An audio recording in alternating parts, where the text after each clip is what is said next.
the exact same flash. Look at this. I don't know why they compare this with a 400. This is a 600. The most predictable, narrow-minded, bourgeois thing to do with the Westcott FJ400 flash strobe is to compare it with a Godox Flashpoint 400 because, well, it says 400 on it. Well, they're comparing it with the wrong thing. Hasn't anybody noticed how much it looks exactly like the Godox 600?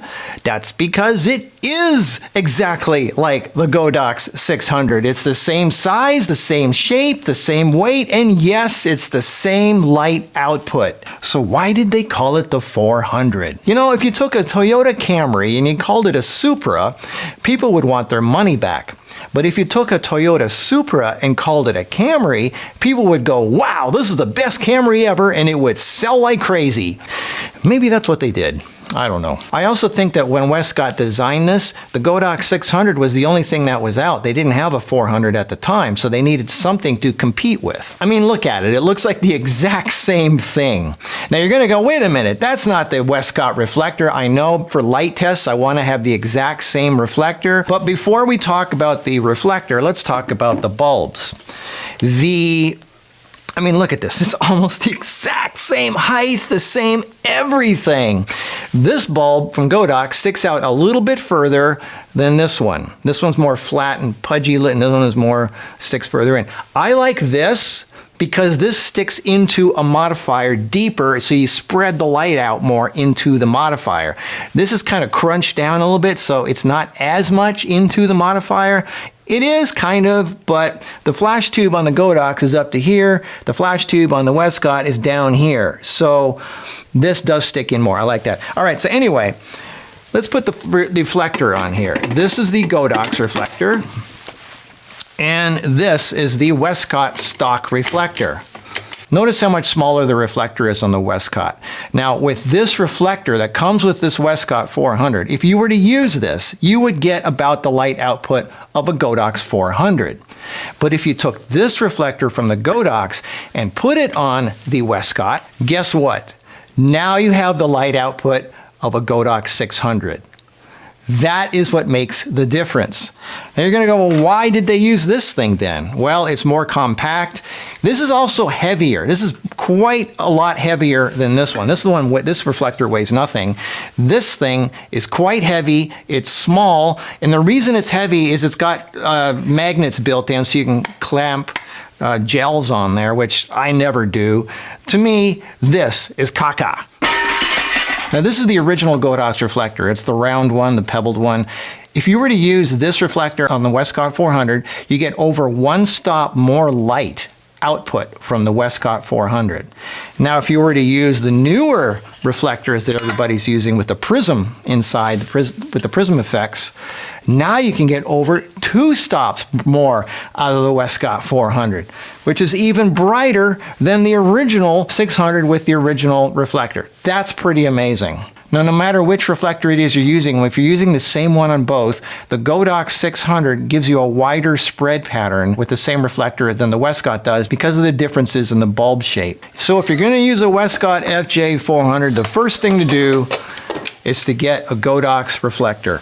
And the first thing I do when I use the Godox reflector is to stick this diffusion plastic over the front, and interestingly enough, there is not really a loss of power when you put this on there. You get softer light and maybe 1/10 of a stop difference, but it's almost the same exact reading if you have this on or off. And this gives you a better quality light.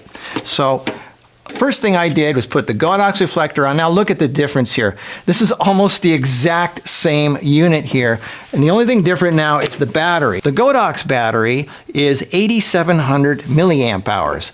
The Westcott battery is 4,400 milliamp hours. So this is half the power of this one, but they look kind of the same size. But anyway, if you were to take the batteries off and the reflectors off, you've got almost the exact same flash. Look at this. I don't know why they compare this with a 400. This is a 600 flash, and that's that. The weight difference is less than a pound. So if you want the most power out of your Westcott 400, I suggest you get the prism reflector, Bowens mount, put that on there, and now you have a flash that's more powerful than the original Godox 600 with the round pebbled reflector. This thing is now over 2 stops brighter than the stock Westcott reflector. And again, I prefer to always have the diffusion plastic over the front of it, which gives you a much nicer look. Now, I know you're going to say, well, that's not the Godox Pro. I know, this is the original one. This is the original one because that is what this looks like. So I'm comparing the shape and size and look because you can tell this was kind of patterned after this, not the new 600. And the characteristics and everything are similar with the older Godox. Now, the newer Godox Pro is really not that much different than the older one. It costs a lot more. It's got, you know, maybe a little bit faster refresh. I don't like the new ones. I like the old ones. I have 4 of the original 600s, the AD600 BMs, and I'm very happy with it. I have no need personally for the Pro version of these. Price-wise, the AD600 original version is $452. The Pro version is $770, and for me, the price difference just doesn't warrant it. There's no reason to spend another $300 on the Pro version when I can get this for $450, and the AD400 costs $550, which is $100 more than the 600 original. So again, another reason to get the original 600, and the 400 is almost the same size. It's not that much smaller and lighter than the 600, the original 600. So again, another reason to get the original 600. The FJ400 Westcott costs $530. So that's the same price as a Godox 400, and it's halfway between the original Godox 600 and the new 600 Pro. So again, I'm really happy with the Godox AD600. The only difference between these two is the readout. The original 600 Godox has this old school green readout. It works. I mean, it's fine. It's fine for me. This one, the FJ400, has a Profoto style readout, which is really nice to look at. It's pleasant to look at. It's kind of frustrating to understand, though. It's not as easy to understand as this one. So even though it looks nice, it's a little more difficult to figure out to use than this one. As far as the flash trigger goes, I love the flash trigger that comes with the Westcott. This thing, it points straight up, or you can bend it forward on the camera. I wish Godox had a trigger that folds down like this, where you have it straight up and down, where you can look at it when you're on the camera. If the camera's high up, it helps to have this pointing straight up. I don't like it when it points forward like that and the camera's high up, you can't read it. Now, there is one issue though with the Westcott, and this may be a deal breaker for some people. And I have not heard anybody talk about this on YouTube, probably because Westcott gave them a thing to review and they didn't want to say this. But when you do high-speed sync flash with the FJ400 and you have a camera that uses a E-front sync curtain shutter, you're gonna get horizontal lines and high-speed sync with the FJ400. Now, you will get some lines also with the Godox, but a lot more with the Westcott. Check this out. At 1/4000th of a second, the Godox looks fine. The Westcott is showing horizontal lines. Now, this is a Sony A7C. You cannot turn off E-front curtain shutter because that's the only kind of shutter this camera has. So let's switch over to an A7 III where you can turn it on and off. Here's the Godox at 1/4000th of a second with E-front curtain shutter off. Looks fine. And here's the Westcott FJ400. Looks fine also. All right, let's turn on E-front curtain shutter. Let's crank it up to 1/8000th of a second. Here's the Godox. Here's the FJ400. A lot more apparent. These pictures are unusable. There's nothing you can do to fix this. There are horizontal lines running through the picture using high-speed sync when you have E-front curtain shutter turned on. Some of you might say, well, just have it turned off. Yeah, but if you have an A7C or another camera that has a similar shutter, you can't turn it off. That's the only way it can shoot. And if you do high-speed sync, you're going to get horizontal lines. Now, if you stay below high-speed sync, each camera is different, 1/125th, some go up to 200, you're fine. You won't get any, if you go below, if you don't use high-speed sync, you're not going to get the horizontal lines, but most people use high-speed sync because they want to get those dark skies outside, catch sports action and all that. So the Westcott, that might be a deal breaker for some people. The Godox also will show lines, but this flash makes it much more apparent than this one. As far as the color goes, the Westcott is a little tiny bit more on the warmer magenta side. The Godox is a little bit more on the cooler bluish side. Very, very small. I mean, it's not a major difference, just a slightly. Refresh time's about the same, power output's about the same. What else? There really isn't that much.